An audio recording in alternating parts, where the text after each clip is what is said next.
अरिथति अरिथ है जो भय विनाश भव दूर मम ज्ञान कहियो। देखो गुरु को धन को साक्षी को बार बार नमस्कार। श्री तारंद्र शापाचार्य ग्रंथराज जी मंगलाचरण।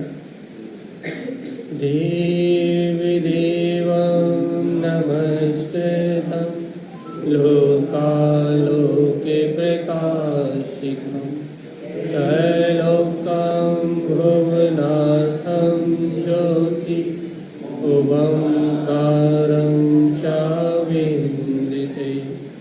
ओं ह्रियं श्रियं चिन्ते शुद्धि सद्भावपूर्णं सम्पूर्णं स्वयं रूपं रूपातीत विंध्यसंयुतं।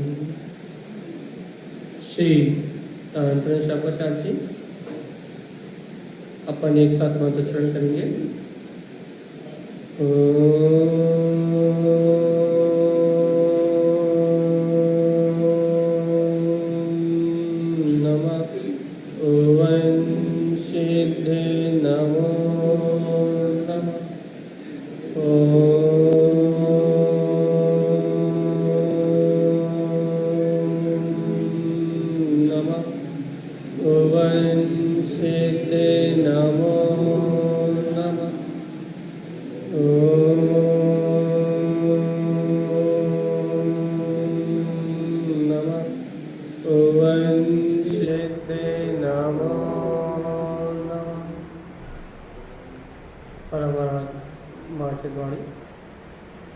सद्गुरुवर श्री वत्जिन तारण स्वामी और सर्वज्ञ जनेन परमात्मा के अमृत में ज्ञान बसता यह श्री तारण शापाचार्य ग्रंथराज जी, जहाँ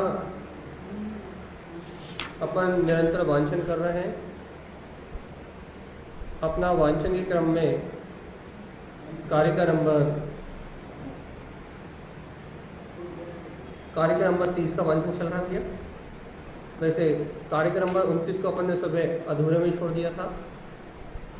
अपन ने सुबह चर्चा करी थी कि अनायतन मद अष्टम चा, कि जो जीव कुदेव कुगुरु और कुधर्म और उनके मानने वाले स्थान और 8 मद भैया, कुल मत, जाति मत, ज्ञान मत, बल मत, तप मत, विद्या मत आदि आदि, इन 8 मदों में रत ये जीव जो शंका आदि 8 दोषों के सहित रहता है, वह जीव इस संसार में भयानक दुखों को सहन करता है।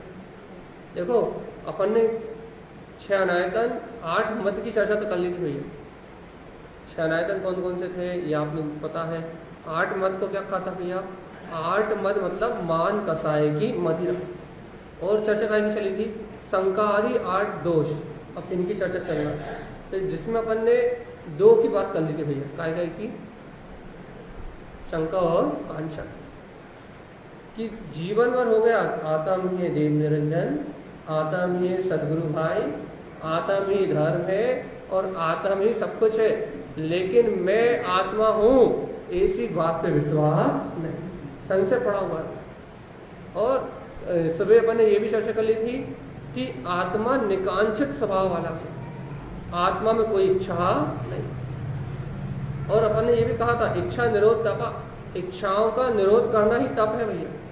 तो क्या चर्चा चली थी कि आत्मा स्वभाव से ही निकांक्षित है। निकांक्षित है मतलब आत्मा स्वयं अनंत गुणों से परिपूर्ण है भैया।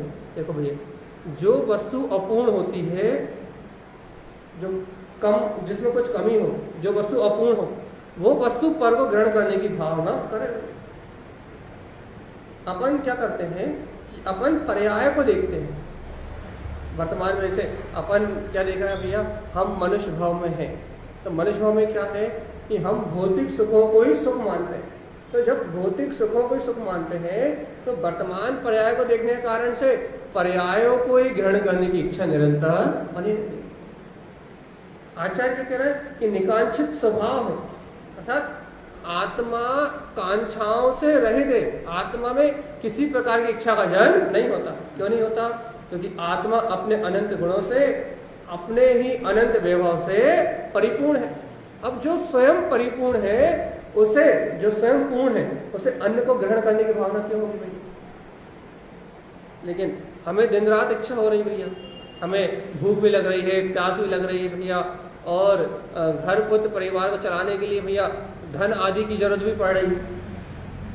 तो देखो देखो ये जो इच्छाएं हो रही ना, भूख लग रही है, प्यास लग रही है, तो ये जितनी इच्छाएं हो रही हैं, ये कर्म के उदय के संयोग से हो रही है।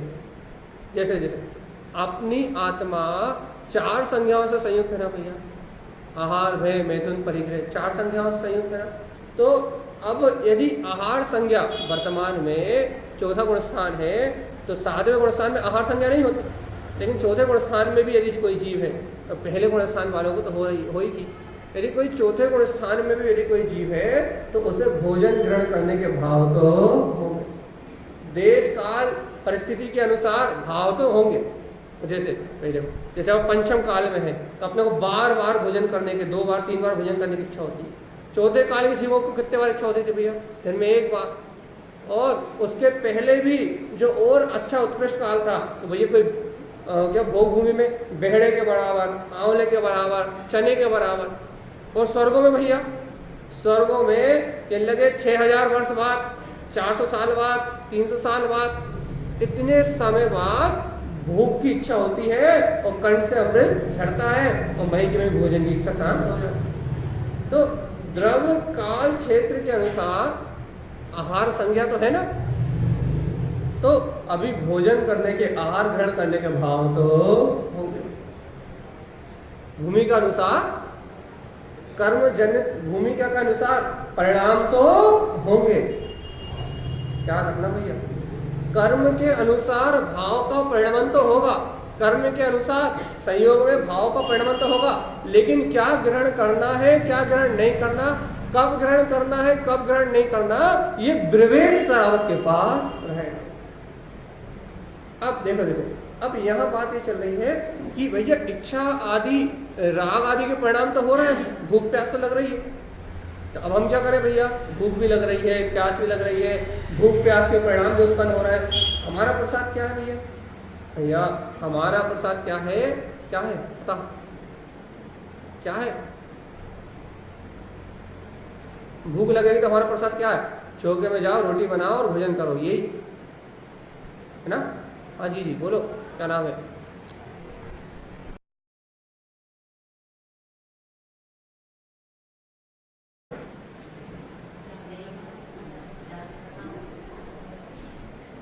ये पुरुषार्थ थोड़ी ना है, ये तो कर्म की अवस्था है। ये जो क्रिया हो रही है कि रोटी बनाओ, भोजन करो, ये तो कर्म की अवस्था है, ये तो आहार संज्ञा है, और ये तो आहार की क्षुधा मिटाने का उपाय है। आपको असाता वेदनी कर्म की वजह से भूख लगी, और साता वेदनी कर्म की वजह से आपके पास पुण्य था, तो आपकी आहार की व्यवस्था बन गई और आपने उसे ग्रहण कर लिया। कुत्ते बिल्ली को भी भूख लग रही है, लेकिन उनकी आहार की व्यवस्था बन रही क्या? उन्हें विवेक है क्या, क्या ग्रहण करना, क्या ग्रहण नहीं करना? रोड पे पड़े हुए भिखारी को भी भूख लग रही है, लेकिन वो ग्रहण कर पाएगा क्या? लेकिन अपने पास पुण्य का उदय है, पुण्य है तो, और नहीं है तो कोई बात मत करो। नरक में इतनी भूख लगती है, 3 लोग का ना जो चुखाए मिटे न तृष्णा, इतनी सारी भूख लगती है, लेकिन कितना भोजन मिलता है?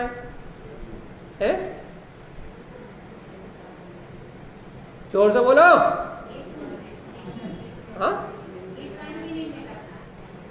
एक कण भी नहीं मिलत आए, तो इतनी भूख लगती है, लेकिन एक कण भी प्राप्त नहीं होता।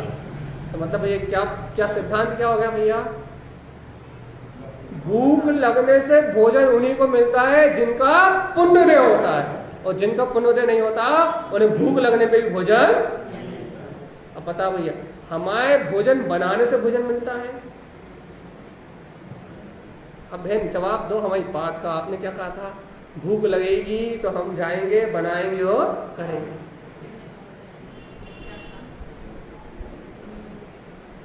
तो ये बात बिल्कुल 100% सिद्ध हो गई कि यदि पुण्य का उदय होगा तो चौके में जाओगे तो बनाओगे, और हमारे तो भैया भूख लगेगी तो हम तो चिल्ला देंगे मम्मी जी दे दो, पापा जी दे दो, तो कहना हमें बनाना भी नहीं पड़ेगा। हमारा पुण्य का उदय होगा तो माँ बाप जैसे नौकर घर में मिल जाएंगे और लाएंगे, खिलाएंगे। और ये काय की महिमा, और इस पुण्य की महिमा में अपना पूरा जीवन निकल जा रहा है। और आचार्य गुरु महाराज यहाँ जैन भगवान की वाणी कह रही है, निकांक्षित, कि तुझमें चाह उत्पन्न ही नहीं होती, तुझमें कांक्षा उत्पन्न ही नहीं होती। भैया क्या निर्णय करना है?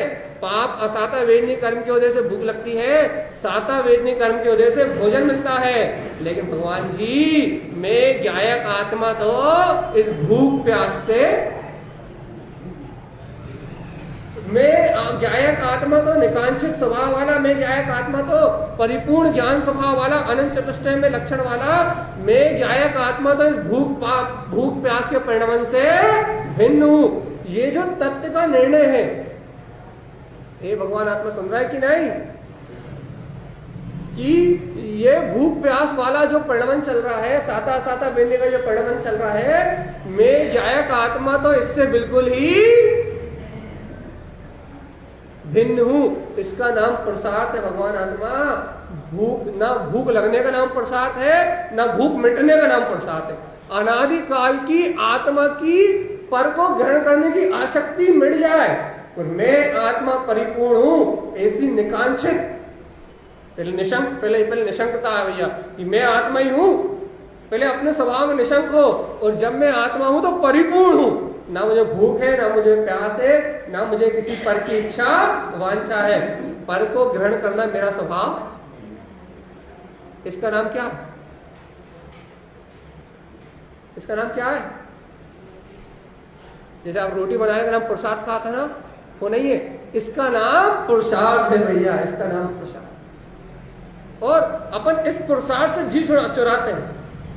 जो वास्तविकता है पुरुषार्थ है, इस पुरुषार्थ से जी चुराते हैं। और भैया जहां पुरुषार्थ लगता ही नहीं, रोटी बनाने में, घर का काम करने में, बाहर की व्यवस्था बनाने में, जहां पुरुषार्थ एक बूंद भी नहीं लगता, एक बूंद भी, वहां क्या चिल्लाते हैं कि हमने इतना कर दिया, हमने इतना बना लिया, हमने इतना खिला दिया, हमने इतना काम कर दिया।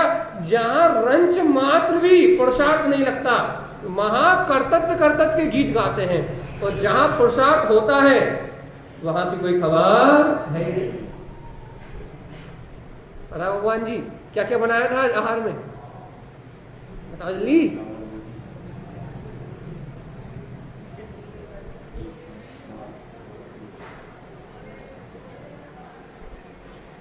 भगवान जी देखो, मान जाओ, अब तो मान जाओ, अब तो जिन्हें भगवान की वाणी सुन लो कि ये सारा व्यवहार पुण्य और पाप का है। और देखो तो मैं आत्मा इन सारे अज्ञान व्यवहार से परे, मात्र ज्ञायक तत्व भगवान आत्मा ही हूं। मेरा इन भाव परिणाम से कोई संबंध नहीं। ऐसा निसंदेह स्वीकार कर लेना, निशंकित, ऐसा निसंदेह स्वीकार कर लेना, निशंकित। और मुझ में जब ज्ञायक तत्व आत्मा हूं तो मुझ में कोई कामना वांछा उत्पन्न नहीं होती, ऐसा स्वीकार कर लेना, निकांक्षित, कांक्षा रहित, ममल स्वभाव। बता भैया, अब अपन सही सही बता दो, हम आज मानेंगे कि नहीं मानेंगे? भैया जी आप कह रहे हो तो सही है, अब बाहर गए वे सही है कि नहीं है, ऐसा संशय रखोगे क्या? शंका रखोगे तो सम्यक दर्शन नहीं होगा।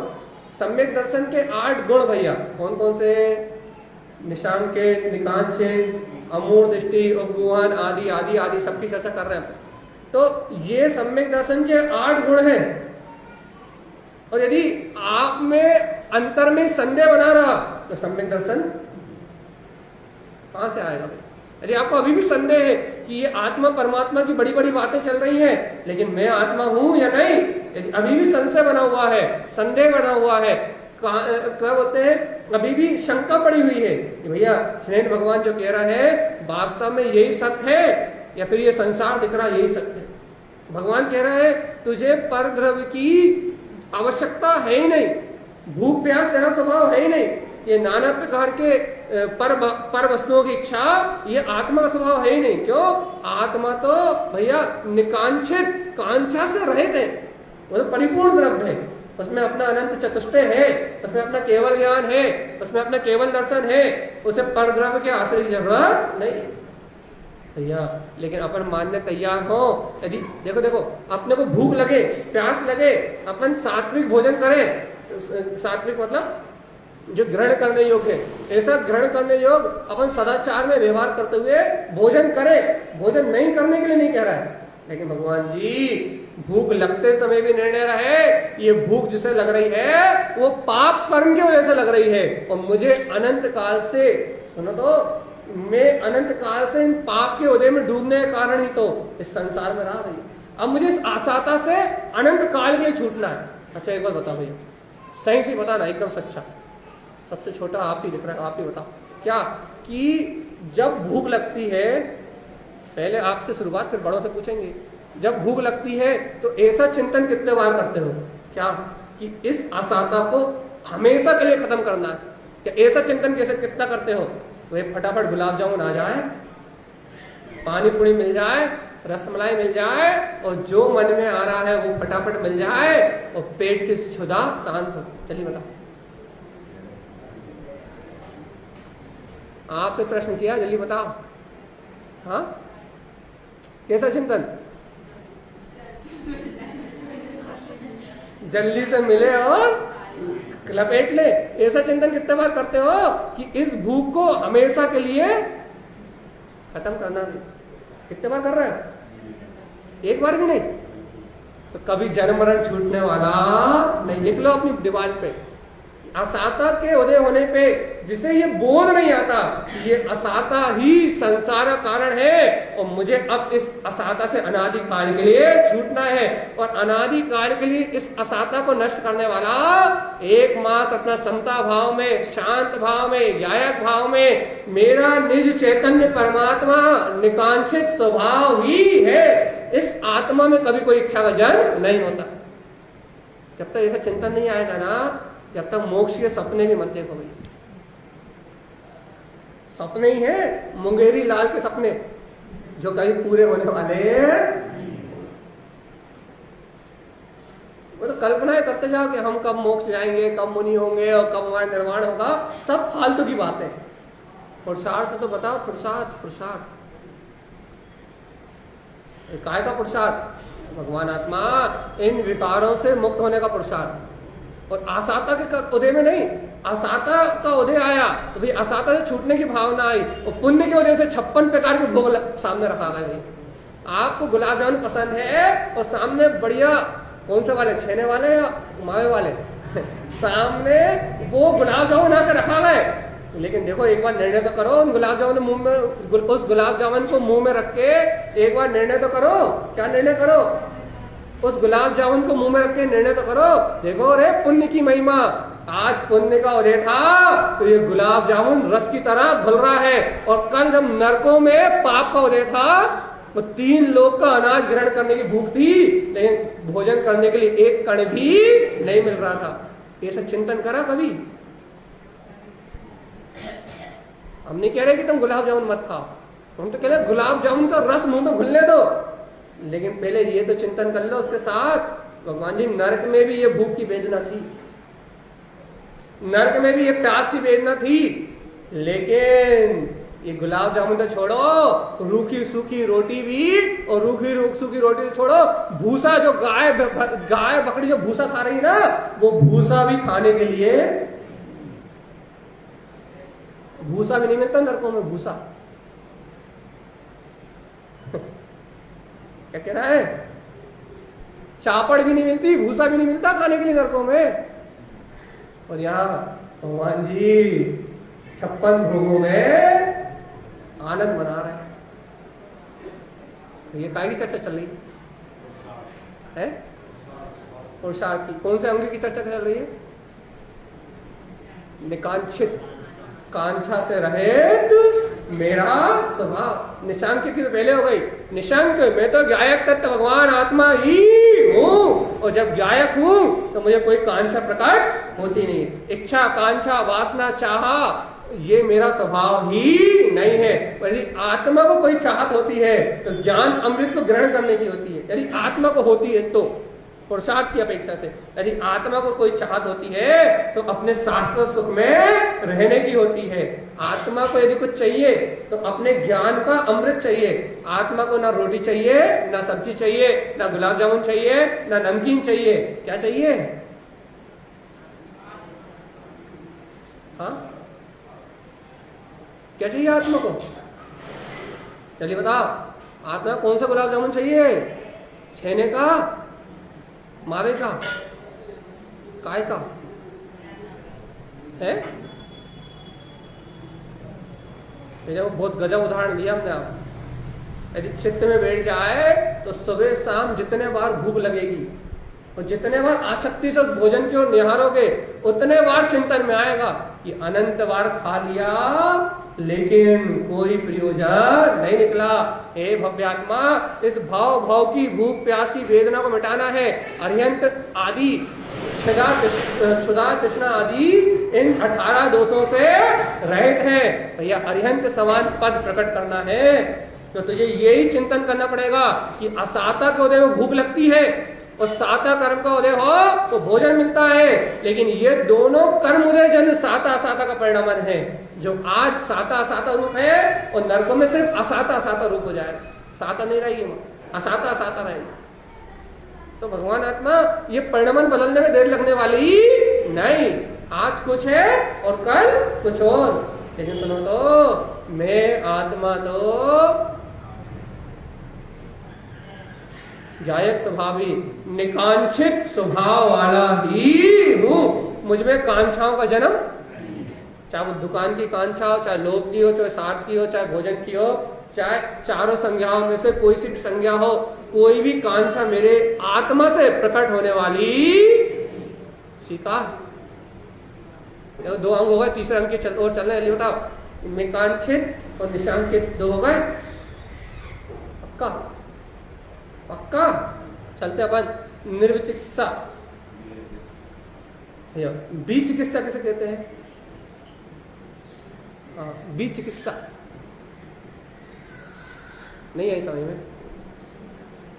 विचिकित्सा जैसे कि निशांकित का शंका, निकांक्षित का कांक्षा और निर्विचिकित्सा अंग का विचिकित्सा। विचिकित्सा का मतलब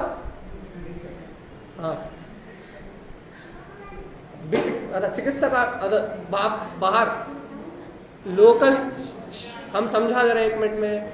लोकल की भाषा में चिकित्सा का अर्थ, चिकित्सा का अर्थ भैया मतलब क्या करना? चिकित्सा करवाना मतलब इलाज करवाना, स्वास्थ्य का ध्यान रखना। ऐसे भैया विचिकित्सा मतलब देखो, आत्मा में जुगुप्सा का परिणाम नहीं है। जुगुप्सा मतलब जिज्ञासा नहीं, घृणा।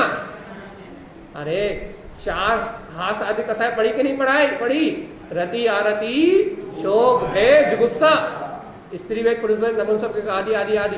तो क्या कह रहा है? जुगुप्सा का परिणाम ना होना भाई, जुगुप्सा का भाव ना होना। देखो भगवान जी, यदि बगल से बदबू आ रही हो तो क्या होता है? बाहर में कोई गिलानी वस्तु देख ले तो क्या होता है? यदि कोई अवगुणी व्यक्ति को देख ले तो क्या होता है? घृणा आती। और आचार्य भगवान का कहना है कि भगवान जी, चाहे राजमहल हो या चैत्यालय हो या फिर वो मल हो, ये सब एक पुद्गल वस्तु ही एक समान है भैया। किसी से प्रेम तो किसी से घृणा, ये तो आत्मा का स्वभाव। गिलानी करना, घृणा करना आत्मा का स्वभाव नहीं है। विदम न अपसहावम, गिलानी आत्मा में है ही नहीं। गिलानी जैसा गुण आत्मा में है ही नहीं। और जब जब ये जीवात्मा घृणा करता है, जब जब ये आत्मा गिलानी करता है, तब तक भैया राग देश के कारण एक घृणा उत्पन्न होती भैया।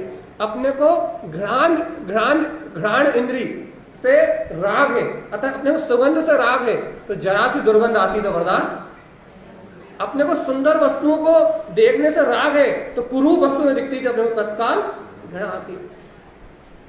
तो आचार्य तारक स्वामी ये कहना चाह रहे हैं कि घृणा आत्मा का स्वभाव नहीं है भाई। बताओ भगवान आत्मा किस किस से घृणा होती है? हमारा पड़ोसी बहुत बुरा भैया, उससे बहुत घृणा होती है। क्यों होती है? क्यों होती है? क्योंकि हमारे घर के सामने रोज कचरा फेंकता है ना। नाना प्रकार के कारण है भैया। लेकिन सुनो भगवान आत्मा, जब तक ये राग देश की भावना है, जब तक तुमने आत्मा की चिकित्सा नहीं करी, आत्मा को राग आदि परिणाम से मुक्त नहीं किया, तब तक ये बीज चिकित्सा के परिणाम बने ही रहेंगे भैया। आत्मा का रोग 102 बुखार नहीं है, आत्मा का रोग 104 बुखार नहीं है, कैंसर नहीं, टीबी नहीं है। आत्मा का रोग राग देश रूप गिलानी के ये परिणाम है भैया। जब तक ये राग देश रूप गिलानी युक्त परिणाम है, जब तक आत्मा को बीज चिकित्सा से कोई बचा सकता नहीं। निर्विध चिकित्सा चाहिए, क्या करना पड़ेगा? निर्विचिकित्सा चाहिए तो सबसे पहले अंतर मन से जो गिलानी होती है, उस गिलानी को जीतना पड़ेगा। समस्त पदार्थों में समानता का भाव देखना पड़ेगा भैया। मान लो घर में यदि किसी को, घर के अगल बगल में यदि किसी की थोड़ी चमड़ी उधड़ जाए, कोई अग्नि में जल जाए, जब अपन हॉस्पिटल में जाकर देखो, जब कोई जला हुआ दिखे, किसी को फोड़े दिखे, किसी को पुंसी दिखे, किसी को पीप बहती हुई दिखे, तो उन्हें देख के क्या होती है? कहा भैया क्या दिक्कत है? काय बिंदा क्या दिक्कत है? क्या दिक्कत है? हाँ, कोई दिक्कत नहीं है। तो गिलानी काय के लिए हो रही है? क्यों हो रही गिलानी? उनके अंदर से रोग आदि देख के, ये फुंसी फोड़े देख के, उनके जले हुए हिस्से देख के, उनके कटे हुए अंग देख के गिलानी क्यों हो रही है? क्यों घृणा हो रही है? बताओ, कारण बताओ जल्दी। है? अच्छा, तो उनसे राग नहीं तो देश काय के लिए हो रहा है? गिलानी जुगुप्सा परिणाम काय का हो रहा है?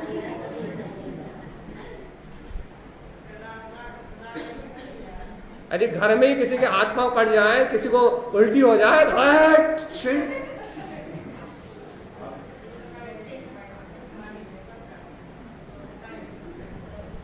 ये परिणाम क्यों हो रहा है? क्यों हो रहा है? हाँ, घृणा बढ़ी अंतर में, घृणा ये जुगुप्सा का परिणाम, घृणा का परिणाम अंदर में भरा हुआ है। यदि अपनी भी चमड़ी उधेड़ो ना, तो वो ही सब कुछ भरा हुआ है जो सामने वाले में दिख रहा है। उसका पाप कर्म की वजह से हाथ पांव जल गए, हाथ पांव कट गए, तो वो अवस्था सामने दिखाई दे रही है, और अपनी गोरी चमड़ी के पीछे वो अवस्था छुपी हुई है। जो मलिनता वहां है, वही मलिनता यहाँ ठसाठस भरी हुई है। लेकिन शरीर के रागवश, पर्याय के रागवश अपन इस घृणा को नहीं देख पा रहा है। इस चमड़ी के ऊपरी चमड़ी की चमक दिखाई दे रही है, अंदर का मलिनता दिखाई नहीं दे रही। और भैया बाहर में मलिनता दिखाई देती है तो फिर जुगुप्सा का परिणाम, गिलानी का परिणाम प्रकट होता है। और आचार्य कह रहे हैं विधिम न अपसाहवम, क्या घृणा का परिणाम आत्मा का स्वभाव ही नहीं है? आत्मा तो गिलानी आदि भाव से मुक्त है, आत्मा में जुगुप्सा परिणाम होता ही नहीं भैया। ये जीव किसी से गिलानी नहीं करता। क्यों नहीं करता? क्योंकि जानता भैया 6 द्रव अपनी अपनी योग्यता से परिणाम कर रहे हैं। एक द्रव दूसरे द्रव का जब कुछ ताल फिर बदल सकता नहीं, तो भैया प्रेम किससे, घृणा किससे? किससे घृणा? किससे घृणा करोगे? यदि देखो घृणा क्यों होती है? देखो घृणा का कारण, सावधान, घृणा का कारण चक्षु इंद्रिय से रूपवान पदार्थों को देखने का इतना आकर्षण है, अपने चेहरे को सुनो, अपने चेहरे को आईने में सजाने का इतना आकर्षण है, अपने इस रूप को देखने का इतना आकर्षण है कि इस रूप से विपरीत कुरूप दिखाई देता है, तो फिर अपने रूप में इतनी आसक्ति है कि कुरूप देखते ही गिलानी का परिणाम प्रकट होता है। तो कब तक पता नहीं लगता भैया? जब तक अपने रूप में पाप का उदय नहीं है, जब तक अपने को खुद फोड़े फुंसी या पीप मवाद कोड़ ना हो जाए, तब तक नहीं होती। या फिर दूसरों को देख के होती है। अपने रूप में मद में, अपने रूप में और रूपी पदार्थों को, इन रूपी वस्तुओं को देखने में आकर्षित है ना, तो जब कुरूपी वस्तुएं दिखाई देती हैं तब काय का परिणाम आता है? बिना राग के द्वेष का परिणाम नहीं आता। यदि रूप से प्यार ना हो तो कुरूप से ग्लानि नहीं हो सकती। क्या कहा हमने? बताओ, सम्यक दर्शन चाहिए? सम्यक दर्शन चाहिए कि नहीं? सम्यक श्रद्धा चाहिए? तो भैया निसंकित, शंका नहीं होना कि मैं आत्मा ही हूं। निकांक्षित, मुझ में कोई कांक्षा का ज्ञान नहीं होता। और निर्विचिकित्सा, विचिकित्सा, मुझ में घृणा नहीं होती। विचिकित्सा परिणाम मेरी आत्मा का स्वभाव नहीं है। निर्विचिकित्सा ना मेरी आत्मा की, भैया आत्मा की चिकित्सा करो, आत्मा का उपचार करो। ये भगवान की वाणी, ये जिनेन भगवान का औषधालय, भगवान की वाणी को परम औषधि कहा है। तो भगवान की वाणी ये परम औषधि है, ये परम औषधालय खुल गया है। और इस परम औषधालय में आत्मा की चिकित्सा होती है। काय के द्वारा? ज्ञान में अमृत के रसपान के द्वारा यह आत्मा की चिकित्सा होती है। कैसी चिकित्सा होती है कि हे आत्मा, तू घृणा के परिणाम से परे है, किसी से गिलाने का भाव मत रख। सब जीव एक समान है, सब द्रव्य अपने अपने में स्वतंत्र परिणमित हो रहा है। गिलानी करके क्या कर लेगा? जुगुप्सा परिणाम करके क्या कर लेगा? क्या मिलेगा तुझे? बल्कि भैया किसी रोगी को देख के अरे अरे कितना गंदा है, जहां तूने गिलानी करी तो वो रोग तेरे खाते में लिखा गया। किसी को कुरूप देख के तूने निंदा करी कि कैसा बदसूरत दिखता है, वो अवस्था तेरी लिखा गई। तूने किसी के रोग शोक को देख के या किसी, मान लो बहुत दुर्गंध आई, अरे कितनी दुर्गंध है, कितनी दुर्गंध है, तूने ये जुगुप्सा का परिणाम करा तो उस एक इंद्रिय वायु काय में तेरा जन्म निश्चित हो गया। जिस इंद्रिय के विषय में राग द्वेष करोगे, जुगुप्सा आदि परिणाम करोगे, उस इंद्रिय में जाकर जन्म लेना ही। कैसा लग रहा? अच्छा लग रहा? Feel good, feel bad? परमात्मा जहां अपन जी रहे हैं वो पूरा विषय भोग में, अज्ञान में संसार है। और जहां अपने को जीना है वो अपना ज्ञान मात्र व्यायक तत्व है। जिस चैतन्यता के बोध को भूल के अपन जी रहे हैं वो संसार और अज्ञान है भैया। और जिस चैतन्यता के स्मरण की अपन बात कर रहे हैं वो आत्मज्ञान और मुक्ति का मार्ग है। अपनी रुचि कहाँ है ये बताओ बस। अच्छा, कितने गुण हो गए? कौन कौन से? निशंकित, जिन वचनों में शंका न धार, निशंक, मुझ में कोई कांक्षा परिणाम नहीं है, मैं आशा तृष्णा से रहित आत्मा हूं। ये कौन सा है? निकांक्षित। और मेरी आत्मा में कोई जुगुप्सा परिणाम, बिल्कुल कोई गिलानी का परिणाम आत्मा में नहीं है। कितने हो गए? चौथा कौन सा है? अमूढ़ दृष्टि। अब भैया मूढ़ता किसे कहते हैं ये बता। बहुत सरल परिभाषा, इन पर्यायों को देखने का नाम ही मूढ़ता है। पर पर्याय को अपनी दृष्टि में देखने का नाम ही मूढ़ दृष्टि है। जब जब जीव पर पर्याय को देखता है, ये मूढ़ मूढ़ मूढ़ मूढ़मती किसे कहोगे आप? मूढ़मती जीव किसे कहोगे? मूढ़ता जीव किसको मानोगे भैया? मूढ़ कौन है? जो अपने चैतन्य में ज्ञायक स्वभाव के होने के बाद भी जिसकी दृष्टि उस ज्ञाता स्वभाव पे नहीं जाती, कायम पे जाती है एक एक समय की क्षणभंगुर पर्याय पे। देव मूर्ता, लोक मूर्ता, पाखंड मूर्ता, इन पे ही उसकी दृष्टि जाती भैया। संसार को ही देखता है, पर्याय भाव को देखता है। भगवान कह रहा है तू सिद्ध है, तू शुद्ध है, तू मुक्त है, तू तीन लोक का नाथ है, तू जायक परमात्मा है। लेकिन उस जीव की दृष्टि इन अज्ञान भाव से हिलती नहीं है भाई। कितना बार बार समझा रहा है, हे चेतन आत्मा, अपने चैतन्य चिदानंद स्वभाव को देख। अपने हृदय में अपने गायक पद को देख। लेकिन ये क्या कह रहा है, भैया अभी तो घर में रह रहा है, अभी तो गले गले तक फंसे, भैया अभी सर सर तक फंसे, अभी तो आप संसार में डूबे हुए हैं, अभी तो उभरने की कोई भावना है नहीं। तो काय में फंसे हो, कहना भैया शादी कर ली, मोड़ा मोड़ी हो गए, दुकान चलानी है, परिवार का पालन पोषण करना है, पूरी परिवार की व्यवस्था बनानी है। बच्चों से पूछो तो भैया माँ बाप की सेवा करनी है, बोलते भरे करता कोई नहीं है। और फिर बड़े होने के बाद फिर वही पति पत्नी तो बच्चों की सेवा करनी, माँ बाप की तो कोई करता नहीं। आजकल बच्चों की सेवा होती, तो बच्चों की सेवा होती है, तो बच्चे बड़े होकर लात मार के भगा ही देते हैं, कोई बात ही नहीं होती। तो क्या हो रहा है भैया, क्या हो रहा है? पूरा का पूरा परिणमन की ओर पूरी की पूरी दृष्टि कहाँ है? अमूढ़, अमूढ़ नहीं है, मूढ़ है, उल्टा है। अपन ज्ञान स्वभाव की जगह, अपने स्वभाव की जगह अज्ञान को देख रहा है, पर्याय को देख रहा है, पर परिणमन को देख रहा है। और भैया जब तक अज्ञान को देख रहा है, पर पर्याय परिणमन को देख रहा है, तब तक क्या है? मूढ़ दृष्टि, मूढ़ता है। और ये मूर्ता सुनो तो, इस मूर्ता का परिणाम, इस मूर्ता का परिणाम कि इस देह देवालय बैठा हुआ तीन लोक का नाथ, वो जिनेंद्र सम परमात्मा, जिन जिनेंद्रों की स्तुति रोज गा रहे हो, जिन पंच परमेष्टि की भक्ति रोज कर रहे हो, वो परमात्मा इस समय इस देह देवालय बैठा हुआ है।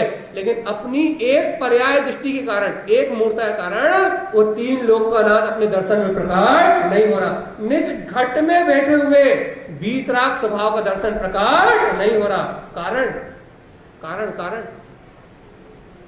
मूढ़ दृष्टि। देख लो, कारण क्या? पर्याय दृष्टि। दृष्टि पर पर्याय रूप परिणमन पे ही है, दृष्टि अज्ञान भाव में ही है, दृष्टि पर्याय रूप परिणमन राग आदि विकारी भाव पे ही है। दृष्टि में अपना निराकार वीतराग तत्व स्वीकार नहीं होना। भैया मोक्ष जाना है कि नहीं? हाँ,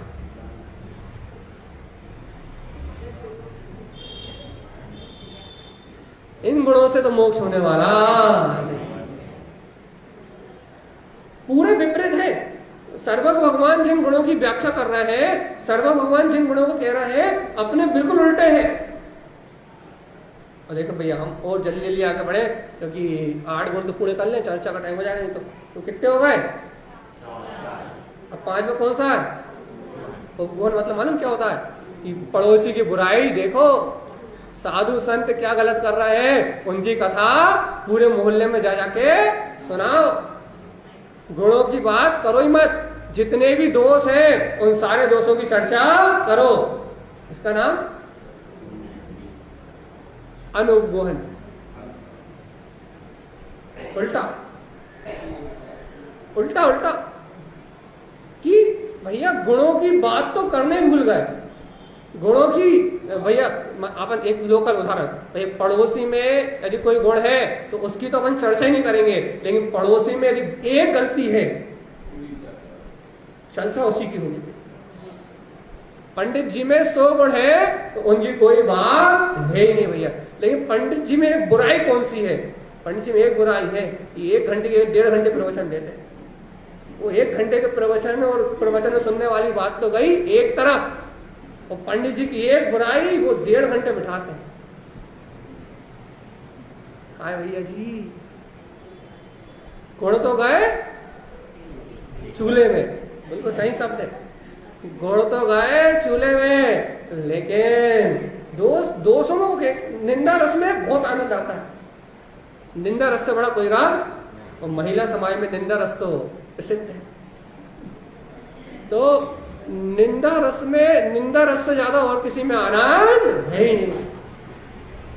इसकी निंदा, उसकी निंदा, दुनिया की निंदा, आत्मा की तो कोई बात है ही नहीं, गुणों की कोई चर्चा है नहीं। अरे बल्कि यदि कोई पड़ोसी के थोड़े से गुण कह दे तो भगवान जल के अंगार हो जाओ, और उसके 10-50 अवगुण कहे बिना मन नहीं भरेगा भाई।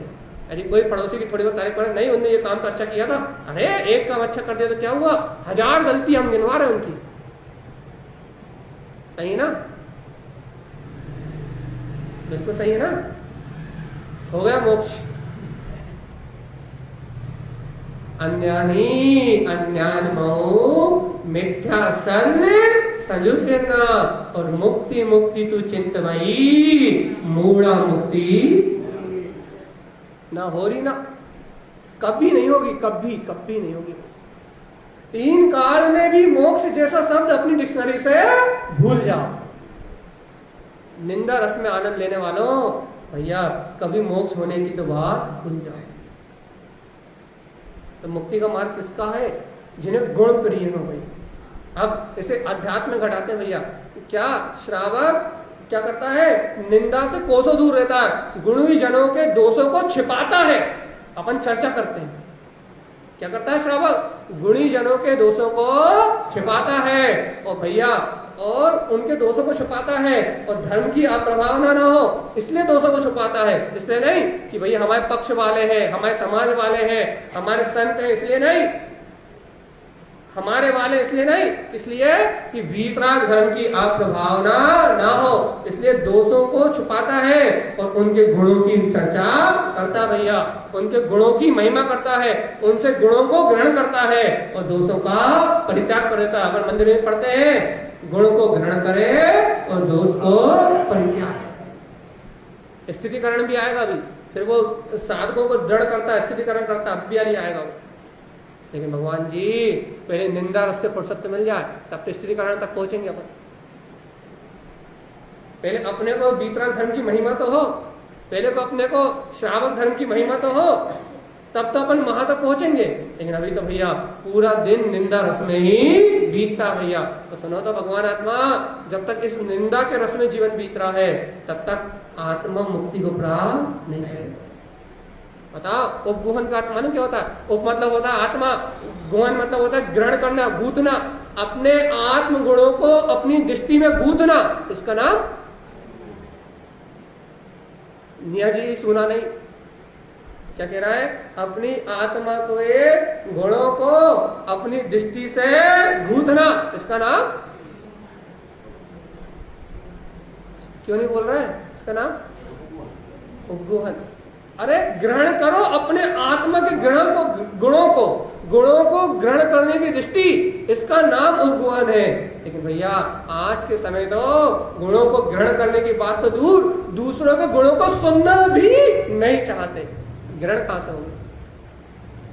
तो संसार के गुणों की बात नहीं चल रही, यहाँ तो सम्यक दर्शन, ज्ञान, चारित्र, उत्तम, क्षमा, आर्धव, मार्धव, सत्य, शोध, शील, संयम, कसाय से विपरीत। यदि क्रोध आ रहा हो आपसे कहे क्षमा धारण करो, अच्छा तुम आए, तुम बढ़िया ज्ञान देने आए, हमें तो बढ़िया ज्ञान बताने आए, हमें भी बहुत ज्ञान है। समता परिणाम रखो, कसाय करोगे तो कर्म बनेंगे, अपनो ज्ञान अपने तक ही रखो, हमें नहीं चाहिए। सही ना? सही ना? ये हालत है अपनी। अपन सम्यक दर्शन की आराधना करने के लिए बैठे हैं, सम्यक दर्शन की प्राप्ति करने के लिए बैठे हैं, तारंतरण साहब का चार सुनने के लिए बैठे हैं, और हालत क्या है? गुणों का नाम सुनते ही पसीना आ जाता है और दोषों की चर्चा हो तो निंदा का रस आता, आनंद आता, दोषों की चर्चा तो मिल जाए। भगवान जी कैसे हो कल्याण की करनी काली है, कैसे हो निर्वाण की हुंडी जाली है। समझ में आई? नहीं आई? कैसे सुना देते? कैसे हो कल्याण की करनी काली है, कैसे हो निर्वाण की हुंडी जाली है। अरे ये हुंडी, ये अपनी जाली इन कर्मों में फंसी हुई है, यही अपन कर्मों में उलझे हुए हैं। निर्वाण की बात तो होगी कहां से? कल्याण की बात कहां से होगी? भैया करनी काली है। मायाचारी, लोभ, स्वार्थ, अहंकार, क्या बोलते हैं, शंका, कांक्षा, विचिकित्सा, अनुग्रहण, इन अवगुणों से अपना चित्त मन भरा हुआ है। निर्वाण कहां से होगा? सम्यक दर्शन कहां से होगा? सम्यक ज्ञान कहां से होगा? भगवान जी अपनी करनी तो सुधरे, कौन सी बाहर की बात नहीं चल रही, अंतर उपयोग तो बदले, तो मुक्ति का मार्ग बने भैया। अभी भी ऐसा लग रहा है पंडित जी तो कथा वाच रहा है, अपन हंस लो गा लो बढ़िया सुनो, एक कान से दूसरे कान से बाहर जाकर तो याद नहीं रहे, कुर्सी बैठ जाएगी नहीं, ऊपर बैठने नीचे बैठने कोई फर्क नहीं पड़ता, बस उपयोग लगना चाहिए। नहीं कह रहा है उपयोग लगे बस। क्या कह रहा है कि अपने को सावधान, अपने को अपना भाव पकड़ में आना चाहिए कि भैया अनादि काल से क्या कर रहे हैं और अब क्या परिवर्तन चाहिए। अनादि काल से क्या कर रहा है और अब क्या परिवर्तन चाहिए। इस समय मेरे को क्या परिवर्तन की आवश्यकता है। इस समय बाहर में परिवर्तन की आवश्यकता नहीं, इस समय अंतर में परिवर्तन की नितांत आवश्यकता है, नितांत। भैया तो जब अपन वर्तमान में अंतर में परिवर्तन से अपने अंतर मन को बदलने की बात करेंगे, अंतर हृदय को बदलने की बात करेंगे, तब अपने कल्याण का मार्ग खुलेगा भैया। और यदि अंतर को नहीं बदलेंगे तो कुछ भी होने वाला नहीं। तो उपगुण का मतलब अपन समझ गए भैया, दूसरों के अवगुणों को ना कहना, अर्थात दोषों को ना देखना और आत्म गुणों को ग्रहण करने की दृष्टि होना, इसका नाम। उपगुण के बाद क्या आएगा, स्थितिकरण। किसका स्थितिकरण है? सही बात, पहले तो स्वयं ही भगवान के वचन सत्य है, ध्रुव है और प्रमाण है। पहले स्वयं तो वीतराग धर्म में स्थिर हो जाओ, तब फिर तुम किसी दूसरे को स्थिर कर पाओगे भैया। खुद की श्रद्धा का पता नहीं है, खुद की आस्था का पता नहीं है, खुद के स्वभाव का पता नहीं है, खुद स्वाध्याय का पता नहीं है, खुद आत्मचिंतन का पता नहीं है, और आप मुझे सलाह देने आओगे भैया इधर उधर मत भटको, तो मैं आपकी बात सुनने वाला नहीं हूं। प्रभाव तो उसी का पड़ेगा जो स्वयं वीतराग धर्म में स्थिर हो, वो किसी को स्थिर कर सकता है। और जो स्वयं चलायमान हो, मैं आपसे कहूं कि भाई कुलदेव को दर्शन करने मत जाओ, और मैं खुद तुम्हें किसी दरगाह में मजार में नमाज पढ़ता हुआ दिखूं टोपी लगा के, तो क्या करोगे? पंडित जी व्यास पीठ पे बैठ के तो नारायण की कथा पढ़ते हैं, और व्यास पीठ से नीचे उतरने के बाद होटल में खाना खाते हैं, और हमसे कहते हैं ये रात्रि भोजन त्याग कर दो। कितना असर पड़ेगा? कोई असर पड़ने वाला नहीं है, क्योंकि समाज आचरण देखती है, लोग आचरण देखते हैं। आप बकवा कितना करते हो इससे कोई फर्क नहीं पड़ता, लेकिन आप आचरण में कितना लाते हो फर्क इससे पड़ता है। बच्चों को आप सिखाते नहीं हो, बच्चों को आप सिखाते हो अच्छे से पढ़ो लिखो और आगे बढ़ो, लेकिन वो आपका आचरण दिन रात देखते हैं कि माँ बाप तो खुद लड़ने में लगे हैं, माँ बाप, सास तो खुद बहू की बुराई करने में लगी है, बहू तो खुद सास की निंदा करने में लगी है, तो कहने लगे बच्चों को सिखाते अच्छे संस्कार, लेकिन भैया बच्चे देखते हैं माँ बाप तो खुद वही चोरी चकारी, पड़ोसी के प्रति गिलानी और एक दूसरे के प्रति भाई भाई की संपत्ति हड़पने में लगे, और सोच रहे हमारे बच्चे अच्छे हो जाए। वो आचरण देखते हैं, वो आपकी बकबक नहीं देखते। आचरण सिखाता है, बकवास से कोई नहीं सीखता भाई। तो क्या अच्छा कौन से कौन की चर्चा चल रही है? स्त्रीकरण नहीं, स्थितिकरण। स्थितिकरण तो क्या? स्थितिकरण, करण मतलब होता परिणाम, और स्थिति परिणामों को स्थित करना। हे भव्य आत्मा, स्थितिकरण, अरे अपने अंतरात्मा में स्थितिकरण करो पहले स्वयं का। ये भगवान के द्वारा बताया हुआ वीतराग मार्ग ही सत्य है, ध्रुव है, प्रमाण है। जिस दिन स्वयं अपनी अंतरात्मा में स्थितिकरण कर लोगे, उस दिन किसी को भी स्थितिकरण करने के लायक हो जाओगे भैया, क्योंकि आपकी श्रद्धा, आपका विश्वास, आपकी आस्था आपके अंतर से भैया क्या बोलते हैं उमड़ उमड़ के बोलेगी। आप मायाचारी करोगे, खुद को श्रद्धा नहीं है, खुद को आस्था नहीं है, और दिखाने के लिए बोलोगे, अंतर में वैसा स्वीकार नहीं है, लेकिन ऊपर से दूसरे को समझाओगे, तो भैया वो दम खुद में आने वाली नहीं है।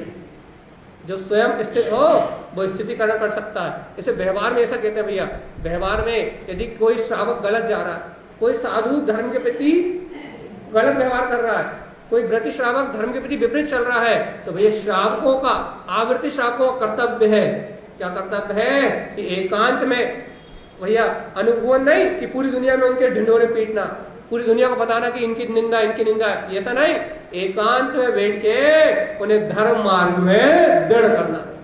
लेकिन कौन श्रावक दृढ़ कर पाएगा? पहले खुद तो दृढ़ हो, फिर तो दृढ़ कर पाएगा। श्रावक की खुद व्यसनों की रुचि है, श्रावक खुद अभक्ष खा रहा है, श्रावक खुद मायाचारी लोग कसाय में लगा हुआ है। अब ऐसा श्रावक जो खुद पापों में डूबा हो वो किसको दृढ़ करेगा? वो तो ये कहेगा भगवान हम तो घर में रहकर ज्यादा पाप कर रहे हैं, ये मंदिर में रहकर थोड़ा कम कर रहे हैं, हमसे तो अच्छे। और ऐसे मिथ्या गुरु मिथ्या धर्म की श्रद्धा करके वो पत्थर की नाव में, वो तो पत्थर की नाव है, उनके साथ रहेगा, उनका संग करेगा और खुद तो डूबेगा और वो तो डूबेंगे ही, उनके साथ ये भी डूबेगा।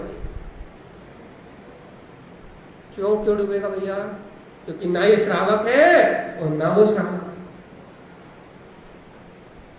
नहीं बताओ किसका स्थितिकरण करना है? पहले अपनी आत्मा का स्थितिकरण कर लो कि मैं ज्ञायक तत्व भगवान आत्मा ही हूं। पहले स्वयं में, अपनी आत्मा में स्वयं की स्थिरता ले आओ। ये भगवान के द्वारा कहा वस्तु स्वरूप, भगवान की वाणी में आया एक एक द्रव्य का स्वभाव बिल्कुल प्रमाणित है, इसमें शंका करने योग्य कोई भी विषय है ही नहीं। ये तो निशांकित में ही बात हो गई कि जिन वचनों में शंका न धार, ये बात तो निशांकित में हो गई। अब तो उसमें स्थित होने की बात है, दृढ़ विश्वास की बात है भैया। स्वयं उसमें स्थित रहो और भैया इस जगत में प्राणी मात्र को जियो, जीने दो। ये बता दो, ये वीतराग धर्म, अहिंसा में वीतराग धर्म जीने वाले की कला सिखाता है, जीना सिखाता है। मतलब राग देश हिंसा में आत्मा का व्यवहार नहीं है, वीतरागता में आत्मा का व्यवहार है। इसका नाम है जियो, जीने दो। तुम स्वयं वीतरागता का रसास्वादन करो, ज्ञान अमृत का रस पियो और इस भव्य जीवों को ज्ञान अमृत का रस पीने का मार्ग बता दो। भगवान की वाणी सुना दो और वस्तु स्वरूप की चर्चा कर दो तो दुनिया को स्थित कर पाओगे। और भगवान आत्मा नहीं तो किसी को स्थिर नहीं कर सकते। अरे अपने भाई बहन को सुधार नहीं पा रहा है, अपने बच्चों को सुधार नहीं पा रहा है, तो फिर पड़ोसी को सुधारने की बात तो बहुत। भाई कितने अंग हो गए? कौन कौन से? परिभाषा बोल देते हैं। निशंकित, जिन वचनों में निशंक रहना। निकांक्षित, आत्मा में कांक्षा आदि का, आकांक्षा आदि का कोई व्यवहार नहीं है, आत्मा परिपूर्ण है। निर्विचित्सा, आत्मा में जुगुप्सा परिणाम नहीं है, आत्मा गिलानी नहीं करता। उपगुहन अर्थात उपगुहन, आत्मा उप मतलब आत्मा, गुहन मतलब भूतना ग्रहण करना, आत्म गुणों को ग्रहण करना उपगुहन। और अमूढ़ दृष्टि पे ले गया, हाँ, पर्याय दृष्टि को ना देखना। और मैं आत्मा ज्ञायक स्वभाव हूं, ज्ञायक स्वभाव को देखना अमूढ़ दृष्टि। मूर्ता मतलब पर्याय को देखना, मूर्ता, पर्याय दृष्टि, मूढ़ दृष्टि, आत्म दृष्टि, सम्यक दृष्टि। हाँ, अब स्थितिकरण, स्थितिकरण में क्या हो गया? स्थितिकरण, करण मतलब परिणाम, परिणामों की स्थिरता का नाम स्थितिकरण। ज्ञायक में स्थिर हो। अब कौन सा बचा? बहुत अच्छा अंग है भैया कि यदि कोई धर्मात्मा जीव दिखे तो घर के दरवाजे बंद कर लो। यदि कोई साधारण भाई कष्ट में हो तो उसकी तरफ देखना मत, जिनके घर में परेशानी उनके घर फोन में मत लगाना। क्यों मत लगाना? कछु मांग लिया तो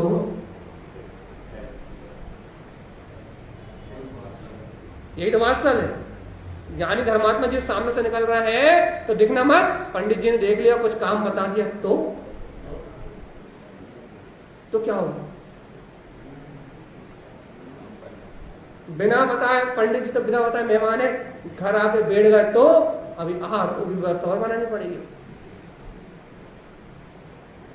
इतना ही वात्सल तो है, और क्या इसी को वात्सल कहते हैं। इतना अच्छा वात्सल तो है, और कितना चाहिए? इतना तो वात्सल है कि पंडित जी दूर ही तिजंती, साधर्मी को देख के जल्दी से भग जाओ। पंडित जी मतलब आपस में भी श्रावक श्रावक, पंडित जी अकेले नहीं, श्रावक हो, मुनि हो, अर्जिका कोई भी हो, भैया श्रावक को देख के कन्नी काट लो। जल्दी से भागो, झटपट भाग जाओ, कहीं इनकी पकड़ में आ गए तो नया ने क्या होगा भाई? ये ना बात सर, कहते भैया गाय बच्च सम पीती, को बच्च सम पीती, अर्थात गाय जैसे अपने बछड़े का लालन पालन करती है। अरे यदि उसके बछड़े को यदि सिंह खा भी रहा हो, यदि कोई आक्रमण भी हो, तो गाय अपने प्राण निछावर कर देती है, लेकिन बछड़े पे आंच नहीं आने देती। ऐसे गो बक्ष सम प्रीति, ऐसे अपने बछड़े से इतना प्रेम करती है कि अपने प्राण की भी परवाह नहीं करती। इतना साधर्मी वात्सल्य भाव एक दूसरे श्रावक में एक दूसरे से होना चाहिए कि हम अपना सब कुछ लुटा के भी, अपना सब कुछ मिटा के भी भैया इनकी रक्षा कैसे कर दे, ऐसा वात्सल्य होना चाहिए। ये तो व्यवहार से हुआ, व्यवहार से वात्सल्य हुआ। अंतर में से तो आचार्य कुंद ने और आचार्य तारण स्वामी ने क्या कहा है? ज्ञान विज्ञान वात्सल्य क्या है? भेद ज्ञान का उत्पन्न होना, अपने गायक तत्व से वात्सल्य होना ही वात्सल्य है। अपने आत्मा को भूलना अवात्सल्य, अपने चित्त में अपने चेतन की स्मृति ना होना अवात्सल्य। तीन लोक का नाथ गायक परमात्मा तेरे अंदर बैठा है और तू उसकी विराधना कर रहा है, उसे भूला है, इससे बड़ा अवात्सल्य इस दुनिया में और कोई। तीन लोक का जानन हारा ये बैठा हुआ तेरे हृदय में, लेकिन तू उसको याद करता है क्या? अरे भगवान देखो तो शत्रुता निभाई भी तो किससे? निज से। वाह, मेरा शत्रु भी तो कौन? मैं। बैर भी तो किससे? अपनी आत्मा से। ये भव्य आत्मा, अरे वात्सल्य कर लो रे भैया, थोड़ा सा वात्सल्य परिणाम ले आओ, थोड़ा सा प्रीति का परिणाम ले आओ। भगवान किससे?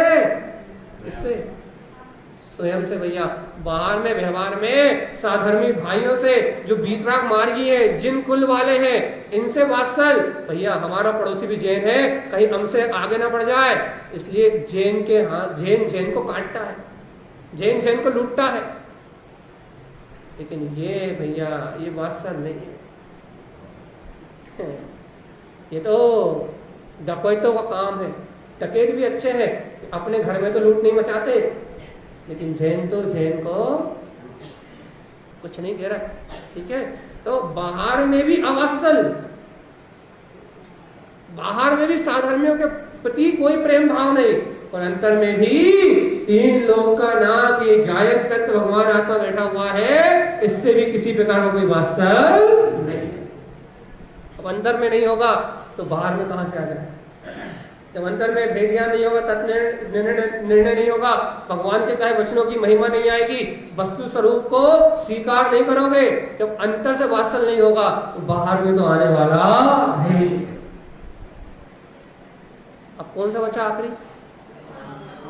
प्रभाव क्या है भैया? बीड़ी प्रतिष्ठाएं करवा दो, झंडे चढ़वा दो, कलश चढ़वा दो, ये है ना, यही ना, रथ निकलवा दो, बड़े बड़े प्रोग्राम करवा दो, यही ना। और यह आचार्य श्रीमद जिन तारण स्वामी ने कहा है, अपने तत्व को स्वीकार करना, मैं आत्मा ही परम तत्व परमात्मा हूं, ऐसे परम भाव को प्राप्त कर लेना ही वीतराग धर्म की प्रभावना है। भगवान को केवल ज्ञान होता है, सोदर में उनको बुलाने नहीं जाते।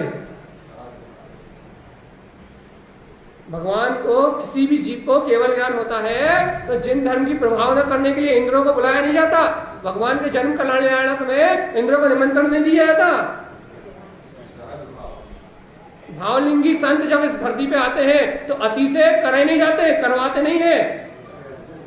जब वीतरागता प्रकट होती है तो तीनों लोगों में अति से अपने आप होते हैं, प्रभावना अपने आप होती है। जब ये भक्त जीव अपने ही परमात्म तत्व को ग्रहण करता है, अपनी वीतरागता को ग्रहण करता है, अपने पूर्ण भाव को, परम तत्व को ग्रहण करता है, तो प्रभावना करनी नहीं पड़ती, अपने आप होती है। आगम कहता है सम्यक दृष्टि से हर समय प्रभावना होती है। राजा सैनिक के जीव से नरक में है वो, लेकिन अभी प्रभावना हो रही। कैसे? बताओ, जल्दी बताओ, जल्दी, टाइम नहीं है, 5 मिनट है बस, जल्दी बोलो। राजा क्षणिक का जीव नरक में है, छायक सम्यक दृष्टि है, उससे प्रभावना हो रही है। कैसे? जल्दी बताओ। हाँ, अभी भी प्रभावना हो रही, आगे तो होगी। तीर्थंकर नाम कर्म की प्रकृति का जय जयकार तो मचेगा। आज उस जीव से प्रभावना हो रही, बताओ कैसे?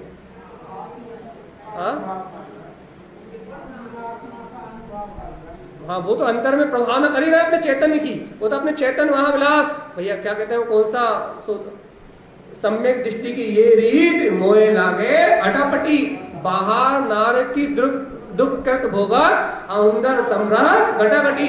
वो अंतर में तो सर्वांग चतुष्टय की प्रभावना कर ही रहे हैं, जय जयकार मचा ही रहे हैं, लेकिन बाहर भी प्रभावना हो रही है। आज हम और तुम बैठ के राजा क्षणिक की महिमा गा रहे हैं, उनके नाम का यशोगान कर रहे हैं, उनके नाम से सम्यक दर्शन की प्रेरणा ले रहे हैं। आज वो राजा क्षणिक का नाम मिथ्या दर्शन के लिए नहीं लिया जाता, आज उस राजा क्षणिक का नाम नरक में भी सम्यक दर्शन की प्रेरणा के लिए लिया जाता है। सम्यक जीव की प्रभावना तो 3 काल होती है भैया। सम्यक दर्शन किसी का अधीन, किसी प्रतिष्ठा का अधीन, सम्यक दर्शन किसी क्रिया का अधीन और किसी चैत्यालय मंदिर तीर्थों का अधीन नहीं है। सम्यक दर्शन होता है तो प्रभावना स्वयं ही होती है, होती रहेगी भगवान जी। लेकिन हम तो व्यवहार में, बाहर की क्रियाओं में इतना पागल हो गए हैं कि सम्यक दर्शन की सुध ही नहीं आ रही, मूल को भूल गए और क्रियाओं को धर्म मान लिया। इसलिए तो इस जीव का पतन हो रहा है। भगवान आत्मा कितने हो गए गुण? हाँ, पूरे 8 हो गए। जब आप गाथा क्या कह रही है, अपने चर्चा का टाइम भी हो गया। अनायतन 6 अनायतन, 8 मत, शंका आदि 8 दोष, मलम संपूर्णम जानते, सम्यक दृष्टि इन संपूर्ण 25 मल दोषों को जानता है। सेवनम दुख धारणम, और क्या जानता है? जो भी जीव इन 25 मल दोषों में से किसी की भी सेवा करता है, इन 25 मल दोषों की जो सेवा करता है, वो जीव संसार में दारुण भयानक दुखों को सहन करता है। ऐसा सम्यक दृष्टि जीव जानता है। जिसे सम्यक दर्शन की रुचि है, जो सम्यक दर्शन प्राप्त करना चाहता है, वो जीव जानता है कि ये 25 मल दोष अनंत दुखों का कारण है। और यदि मेरा जीव इन 25 मल दोषों में लगा रहा तो संसार में ही जन्म मरण के भयानक दुखों को भोगेगा। बताओ क्या रुचि है अपनी? चलिए बताओ, 1 मिनट बस। क्या रुचि? क्या रुचि? हाँ,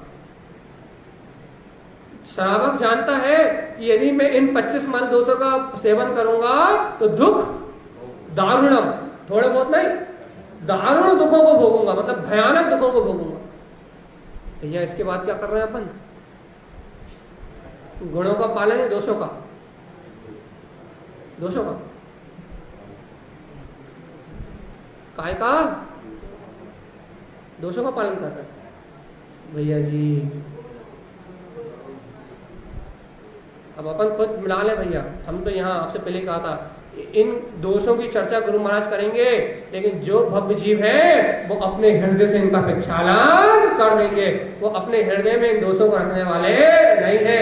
वो अंतर से, भावनाओं से, प्रायश्चित की भावना से, प्रक्षालन की भावना से, जिन्हें भगवान की शरण में जाके वो अपने हृदय से इन समस्त दोषों का प्रक्षालन कर देंगे। और गुणों से कहेंगे क्या है? निशांकितांग है, निकांक्षितांग, मेरा स्वभाव निशंक है, मेरा स्वभाव निकांक्षित है, कांक्षा नहीं है, मैं अमूढ़ दृष्टि स्वभाव वाला ही हूँ, द्विचिकित्सा जुगुप्सा मेरा स्वभाव है ही नहीं।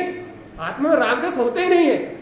आत्मा भैया स्वयं अपने में उद्गुण अनंत गुणों का पिंड है और उसमें स्थित होना है, इसका नाम स्थितिकरण। और भैया सुनो, आत्मा से प्रेम करना यही वात्सल है और इसी की प्रभावना तीनों लोगों में हो रही है। जो अपने गायक को जानता है उसको सारे गुण प्रकार हो जाते हैं। इसलिए अपन भी भैया ऐसे 8 गुणों के आनंद में, गायक तत्व की स्वीकारता में अपने आप को जाने और इन दोषों का परित्याग करके संसार के भयानक दुखों से छूट जाए। यही सद्गुरुवर तारक स्वामी का हम समस्त भक्त जीवों के लिए मंगल में उपदेश है भैया। बोलिए आचार्य प्रवर सद्गुरुवर संत शारण शरण जी महाराज की जय। जय नमस्तु।